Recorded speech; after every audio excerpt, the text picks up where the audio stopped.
जय श्री राम। आपका स्वागत है आदि शिवा केंद्र यूट्यूब चैनल पर। आज की इस वीडियो पे हम शुरू कर रहे हैं माघ मास अध्याय 2।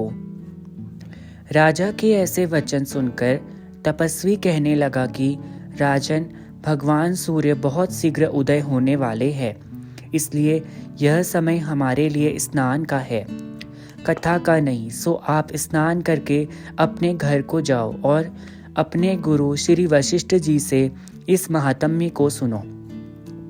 इतना कहकर तपस्वी सरोवर में स्नान के लिए चले गए और राजा भी विधिपूर्वक सरोवर में स्नान करके अपने राज्य को लौट गए और अपने निवास में जाकर तपस्वी की सब कथा रानी को सुनाई। तब सूत जी कहने लगे कि महाराज, राजा ने अपने गुरु वशिष्ठ जी से क्या प्रश्न किया और उन्होंने क्या उत्तर दिया, सो कहिए।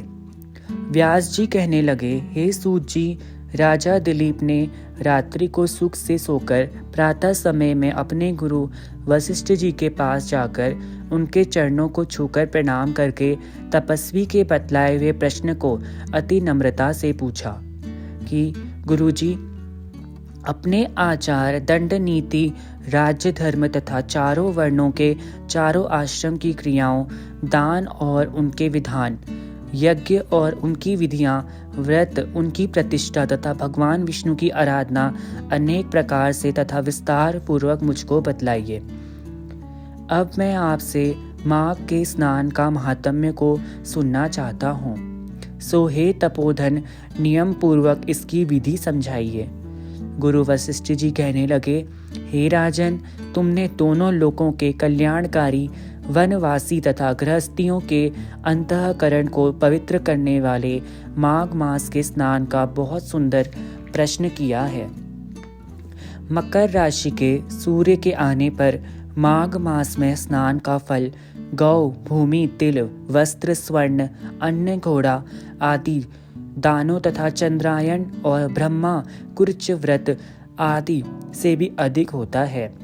वैशाख तथा कार्तिक में जप, दान, तप और यज्ञ बहुत फल देने वाले हैं, परंतु माघ मास में इसका फल बहुत अधिक होता है। माघ में स्नान करने वाला पुरुष राजा और मुक्ति के मार्ग को जानने वाला होता है।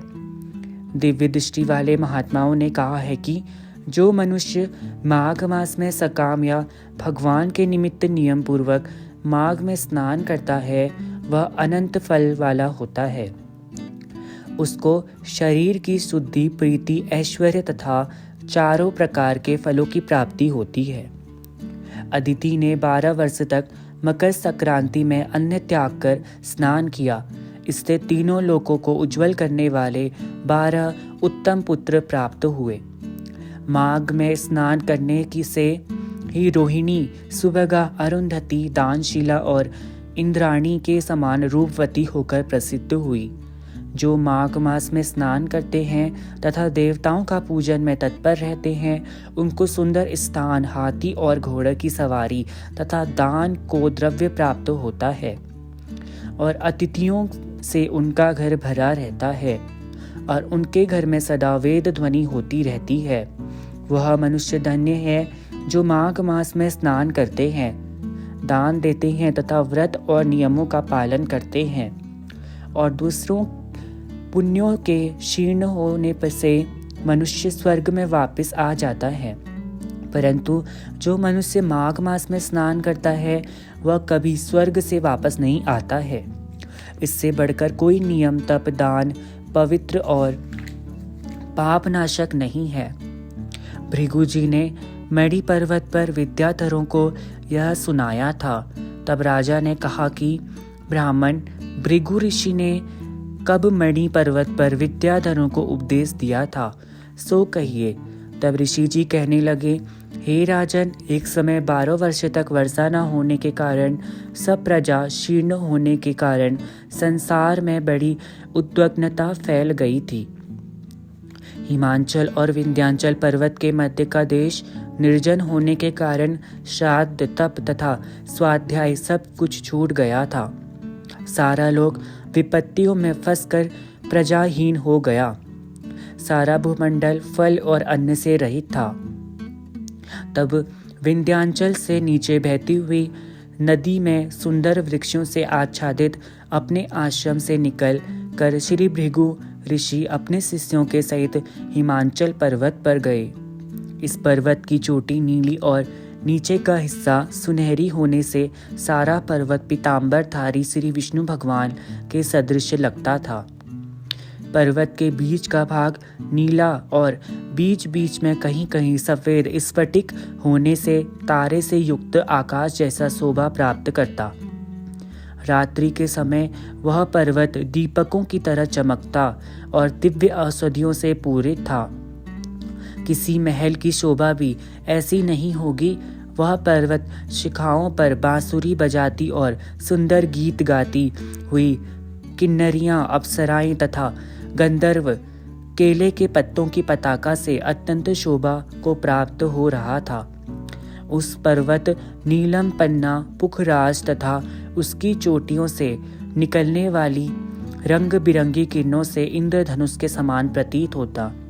स्वर्ण आदि सब धातुओं से तथा चमकते हुए रत्न से चारों ओर फैली हुई अग्नि ज्वाला के समान शोभामान था।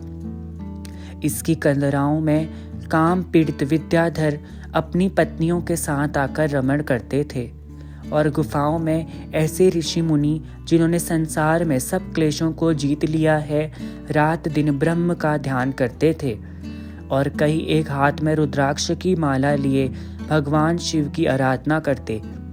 पर्वत के नीचे भागों में जंगली हाथी अपने बच्चों के साथ खेल रहे थे तथा कस्तूरी वाले रंग बिरंगे मृगों के झुंड इधर उधर भाग रहे थे।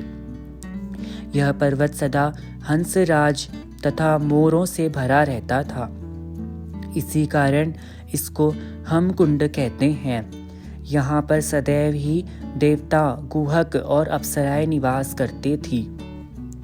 माघ मास दूसरा अध्याय संपन्न। जय श्री राम। आदिशिवा केंद्र यूट्यूब चैनल को लाइक, शेयर एंड सब्सक्राइब कीजिए। Thank you.